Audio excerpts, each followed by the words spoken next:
Welcome to another Hand Drink Solo wine info video where we drink wines that don't play it safe and aren't afraid to fraternize with a baboon or two. Today's wine of the day is the Dornier Malbec 2022, which is made by winemaker Philip van Staden, who is the cellar master at Dornier Estate, which sits in the kind of foothills of the Stellenbosch mountain, right next to the foothills of the Helderberg mountains, neither of which are official Stellenbosch wine wards. And I've made a video elsewhere ranting and raving about how tricky it is, especially for premium wine producers in Stellenbosch who don't sit in an official ward and therefore can't be any more specific about their terroir or statement of origin other than to say that they come from Stellenbosch, which is this 45-kilometer valley with altitudes between 600 meters down to 60 meters. But seemingly that is all about to change because there is now a proposed outline, as we can see here, hopefully soon to be minted Stellenbosch Helderberg wine ward. And this is going to include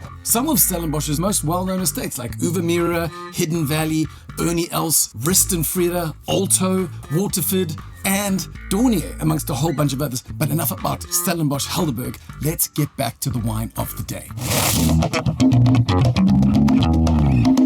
The Dornier Malbec 2022 was one of the top 8 winning wines in the Wine Mag Minority Report Niche Cultivar Report 2025.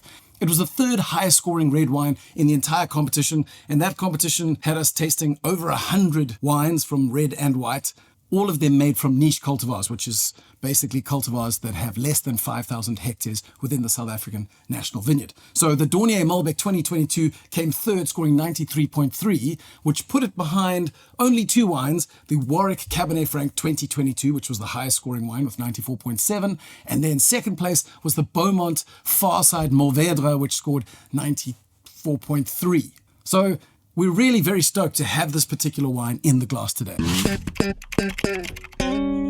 Dornier Estate sits fairly low down in the Stellenbosch mountain foothills, and it's kind of tucked away from the rest of the western-facing vineyards in a kind of northwest-facing direction.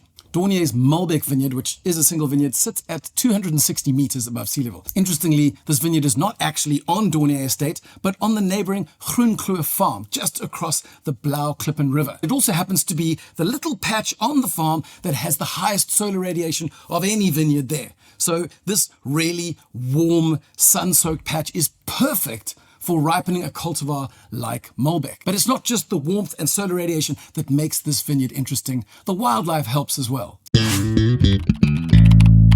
So as we said, the Malbec vineyard lies on the warmest little patch of its particular farm, and this patch also turns out to be prime hangout location for the local Helderberg baboons. And for reasons only known to nature, Malbec grapes seem to be the baboon snack of choice. Now at this point you may go, man, that is a viticultural nightmare. But as it turns out, it actually is a little bit of serendipitous viticultural genius, because Malbec is a cultivar that really can over yield. So when it produces loads and loads of bunches of really big berries, what you get in the end is a kind of juicy Ribena blackberry juice vibe that really isn't very interesting for anyone to drink. But if you can control those yields through rootstock or through green harvesting or through clonal choice, then you can produce these rich, intense, structured, layered wines. As it turns out, baboons don't know too much about rootstock, and they certainly aren't great at sorting through Malbec clonal catalogs, but they make really quite fine accidental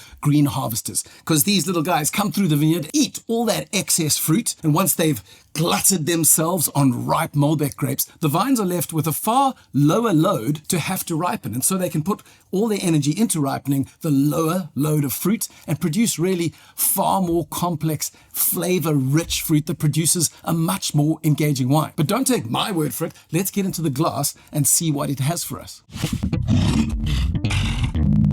Now, when we give this guy a sniff, well, we get a really rich, ripe, extroverted vanguard of blueberries, ripe black plums, blackberry fruit. But it's not all flabby overripe, because along with that, we get a lovely subtle puff of clove, some fennel, and even some white pepper. And that is partially because, as we know, Malbec is one of those cultivars known for its much higher levels of rotundones. So when we give it a sip, what we have then is exactly the same impression that the nose gave us. Concentrated fruit up front, but it's in no way flabby. And that's partially because The tannins are there. I mean, they are firm, but not punishingly so.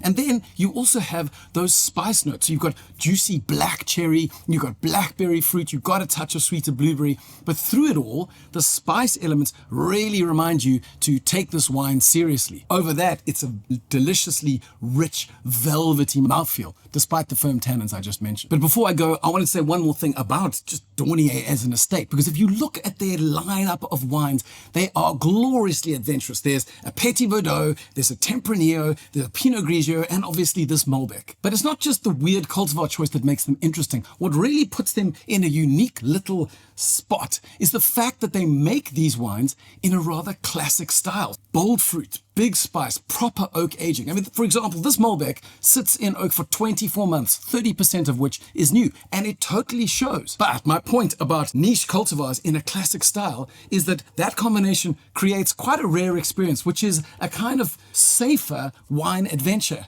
which is enormously appealing perhaps to the slightly more venously timid. It's like the crazy cultivar gateway drug, except the drug doesn't lead to death or damnation, but rather to amazing new venous experiences. To put it yet another way, perhaps it's the venous path of least resistance to the venous pièce de résistance. Now, I'm not going to leave you alone with that glorious little linguistic cipher. I have left links to 2 videos. One of them is a video about a Robertson Cabernet Franc that really goes into detail on the magic of green harvesting by both humans or monkeys. And the second video is about another Stellenbosch Malbec, this time from the estate of Vergenoegd Lo, which is a perfect wine to contrast with everything you've tasted in the glass today. Until next time, stay niche, stay curious, and always say yes to the adventure.